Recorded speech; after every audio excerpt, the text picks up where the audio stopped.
Ciao a tutti, io sono Sara, sono una fashion designer e in questo canale condivido con voi consigli e tutorial per realizzare abiti. Nel video di oggi vi mostro come fare il cartamodello base del pantalone elastico e, come dice il nome, lo potete utilizzare come base per realizzare tutti i pantaloni aderenti al corpo e fatti in tessuti elasticizzati, come per esempio questi due. Questo cartamodello, rispetto al cartamodello base che ho già fatto nel mio canale, ha delle misure di vestibilità negative. Significa che rispetto alle misure corporee vengono tolti dei centimetri alle circonferenze del corpo per far sì che il cartamodello aderisca bene al corpo, dato che stiamo facendo dei capi elasticizzati. Se invece fosse delle stesse dimensioni del corpo sarebbe troppo poco aderente e potrebbe cadere. Il cartamodello del pantalone base che avevo già fatto nel canale tempo fa invece era pensato per tessuti fermi e quindi aveva dei centimetri di vestibilità attorno al corpo. Bene, detto questo, iniziamo e vediamo subito quali sono le misure che dovete prendere sul vostro corpo per fare questo cartamodello. Vi consiglio di prendere le misure in biancheria intima e state attenti per ogni misurazione a non stringere troppo il metro,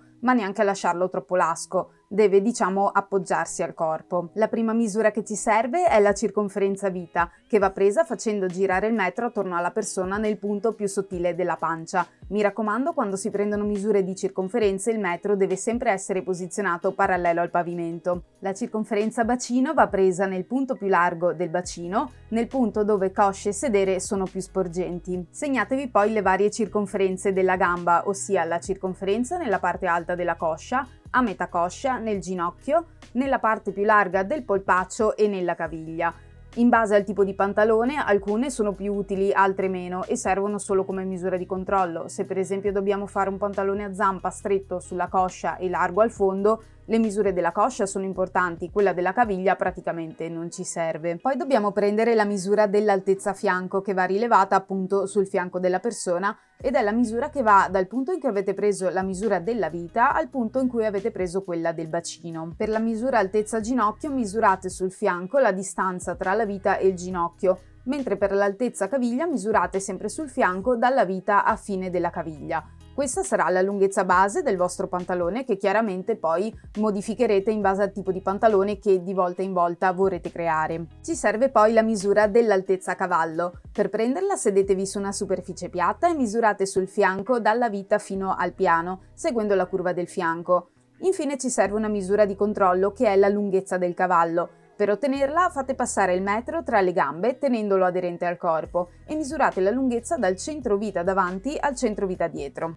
Per disegnare il cartamodello base del pantalone elasticizzato devo tracciare due rettangoli ABCD. Nel primo iscrivo dentro il cartamodello del pantalone davanti, nell'altro il cartamodello del pantalone dietro. Lascio circa 10 cm di carta libera sulla sinistra perché dopo dovremo uscire un po' in fuori dal rettangolo per disegnare il cavallo. Parto con il lato corto del rettangolo AB, che deve misurare come un quarto della circonferenza bacino meno un quarto della vestibilità. Un quarto perché stiamo lavorando su un quarto di corpo per ogni cartamodello che andiamo a fare. Per la misura di vestibilità, dato che stiamo facendo un capo molto aderente al corpo, prendo la misura più bassa di tutte, ossia le misure della prima colonna della tabella delle vestibilità. Quindi il conto da fare è circonferenza bacino meno la vestibilità, 4 cm, e il tutto diviso 4. Per me quindi AB misura 102 meno 4, 98, diviso 4, 24 cm e mezzo. E ora tiriamo in giù due linee verticali da A e da B. Queste linee devono essere lunghe quanto la lunghezza che vogliamo dare a questo pantalone. Essendo un cartamodello base, che comunque poi va modificato di volta in volta, io consiglio di farlo il più generico possibile, quindi lungo fino alla caviglia. Quindi come misura di riferimento userò l'altezza caviglia che abbiamo preso prima sul corpo, nel mio caso è esattamente 1 metro. In cima a sinistra segno il punto A e a destra B, mentre sul fondo segno D a sinistra e C a destra, e il nostro rettangolo di base per il pantalone davanti è pronto. Prossimo step è segnare la linea cavallo, quindi da A scendiamo lungo AD e segniamo la misura dell'altezza cavallo che abbiamo misurato prima, meno 1 centimetro, e chiamiamo il nuovo punto E. Stessa cosa facciamo sul lato destro e segniamo F. Congiungiamo poi E con F e questa sarà la linea cavallo.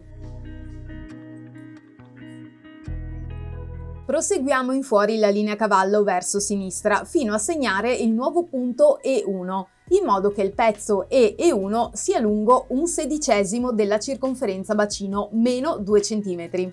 Nel mio caso il conto è 102 diviso 16 meno 2 cm, che fa 4,37. Ora dobbiamo segnare la linea bacino che sta sopra la linea cavallo. Sulla verticale AD segniamo G in modo che AG sia lungo come l'altezza fianco che avevamo misurato all'inizio sul corpo, meno 1 cm.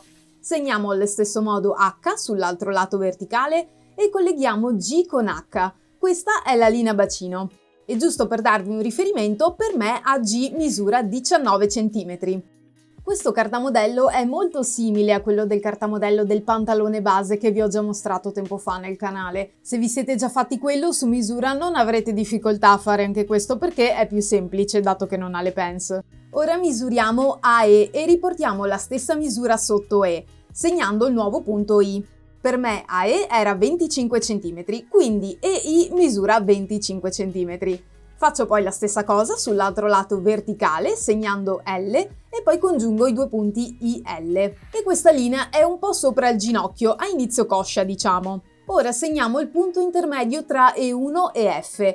Chiamo questo nuovo punto X e attraverso questo punto devo tracciare una nuova linea verticale parallela alle altre due, che sarà la linea di metà gamba e di piega del pantalone se dovesse avere una piega, e soprattutto anche linea di dritto filo. Quindi una linea molto importante che vi aiuta poi a piazzare il cartamodello sulla stoffa. Il punto in cima di questa linea lo chiamo M, mentre quello in fondo N. Ora su questa verticale posso segnarmi MO, che sarà l'altezza ginocchio. In questo modo ottengo il punto dove sta il ginocchio, che può esserci utile sicuramente come riferimento quando dobbiamo poi in futuro modificare questo cartamodello per ottenere vari design di pantaloni diversi. E ora passiamo alla vita. Dobbiamo trovare il punto B1 dal quale finisce la vita e parte la linea curva del fianco. AB1 sarà lungo come la circonferenza vita meno la vestibilità totale, che guardo sempre dalla prima colonna della tabella delle vestibilità ed è 2,5 cm in vita, e poi diviso 4. A me misura 17,5 cm. Ora sul segmento IL dobbiamo segnarci la circonferenza giusta della coscia. Nel mio caso non sono tanto alta, quindi IL cade poco sopra il ginocchio e quindi prendo la circonferenza della parte bassa della coscia, diciamo. Se invece a voi IL cade giusto a metà tra cavallo e ginocchio, per esempio, considerate la circonferenza coscia semplicemente. E devo segnare i due nuovi punti L1 e I1. Chiamo X1 il punto in mezzo e da X1 devo spostarmi di pari misura a destra e a sinistra. Se per esempio la misura di metà coscia è 24 cm, posso togliere 2 cm di vestibilità per far aderire meglio, mi restano 22 cm, quindi mi sposterò di 11 cm a sinistra segnando I1 e di 11 a destra segnando L1. Nel mio caso mi sembra che venga leggermente un po' troppo spostato sulla sinistra, quindi in caso dopo quando devo congiungere tutte le linee valuto se spostare questo segmento un pelo più a destra. Ci spostiamo sul fondo e facciamo la stessa cosa, segnando i due nuovi punti C1 e D1. Io qui terrei come misura media 5 più 5 cm a destra e a sinistra di N. Se volete il conto più preciso è circonferenza caviglia meno 2 cm di vestibilità e poi diviso 2. Questa è la distanza tra C1 e D1. Anche qui dividetela in modo che N stia a metà. E ora abbiamo tutte le linee che ci servono e non resta che congiungere i punti. Tra A e G la linea è dritta ed è già a posto e dobbiamo invece congiungere G con E1 con linea curva. Potete farlo a mano libera o utilizzare un curvilineo. Tracciamo la parte alta del fianco e congiungiamo quindi B1 con H con linea curva.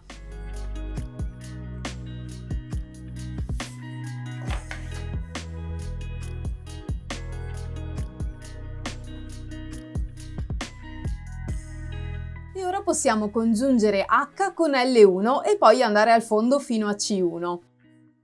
Cercate nei vari punti, come per esempio H o L1, di non fare spigoli, ma di fare la linea curva e morbida. Sulla linea cavallo posso stare anche un po' più in fuori in realtà ed arrivare quasi fino a F, se no mi faceva un po' troppo spigolo in fuori sul bacino. E ora tracciamo l'ultima linea del davanti che è l'interno gamba. Uniamo quindi i punti E1, I1 e D1 sul fondo. Tra il cavallo e il ginocchio in cima la curva deve essere più pronunciata, mentre sotto è molto più leggera. C'è un problema però, che cercando di unire il ginocchio al fondo mi viene un po' di spigolo in fuori a livello di I1 e la linea dovrebbe essere più dritta invece. Quindi il punto I1 è un po' troppo in fuori come avevo ipotizzato prima. Quindi ora andrei a raddrizzare la linea dell'interno gamba a livello di I1. Rientro di fatto di 1 centimetro, così la linea diventa molto più armoniosa. Non cambierà molto alla fin fine perché il tessuto è elastico, presumo che non noterò la differenza. Comunque nel prossimo video testerò questo cartamodello facendo una tela di prova in jersey, quindi vedrò se va bene. Per il dietro il procedimento è molto simile e cambia solo l'area del cavallo, che è più profondo sul dietro rispetto al davanti. Il rettangolo di base ha le stesse misure di quello di prima, ma lo faccio speculare, quindi posiziono A, B, C, D nell'ordine inverso. Vi mostro comunque tutto il procedimento andando un po' più veloce. Segno AE che misura come l'altezza cavallo meno 1 centimetro e da B scendo e segno F allo stesso modo. Congiungo poi E con F e ottengo la linea cavallo. Prolungo la linea EF in fuori e devo segnare il nuovo punto E1. Questa volta non è 1/16 della circonferenza bacino meno 2 cm, ma 1/16 della circonferenza bacino più 1. Nel mio caso è 102 diviso 16 più 1, che fa 7,37 cm. Traccio poi la linea bacino e come prima segno AG lungo come l'altezza fianco meno 1 cm. Stessa cosa dall'altro lato dove segno il punto H. Riporto poi la misura del segmento AE sotto AD e segno I. Dall'altro lato segno L e anche questo è uguale a prima. Trovo poi il punto intermedio tra E1 e F e lo chiamo X e attraverso questo punto tiro una linea verticale parallela alle altre che sarà il dritto filo del pantalone dietro. Anche qui il punto in cima lo chiamo M e in fondo N.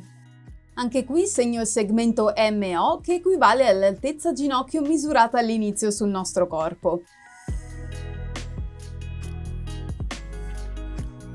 Come per il davanti segno in vita il punto B1. AB1 deve essere lungo come la circonferenza vita totale meno la vestibilità di 2,5 cm diviso 4, stessa misura del davanti. Sulla linea IL segno il segmento I1L1 più stretto con la stessa misura del davanti. Anche qui mi sembra esca un po' in fuori verso destra, quindi dopo valuterò se raddrizzarlo un pelo. E anche sul fondo riporto la stessa misura del davanti e segno i punti D1 e C1, sempre alla stessa distanza da N. E c'è un altro pezzetto diverso da fare rispetto al davanti. Scendiamo da E1 di 1 cm e segniamo E2 e poi congiungiamo con linea curva G con E2. Congiungo poi B1 con H con una linea curva, scendo circa giù dritta fino a F e collego F con L1 e D1 sul fondo.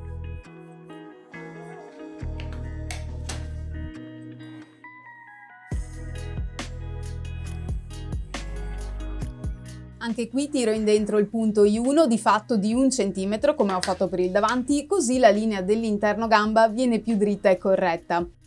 E il nostro cartamodello è finito!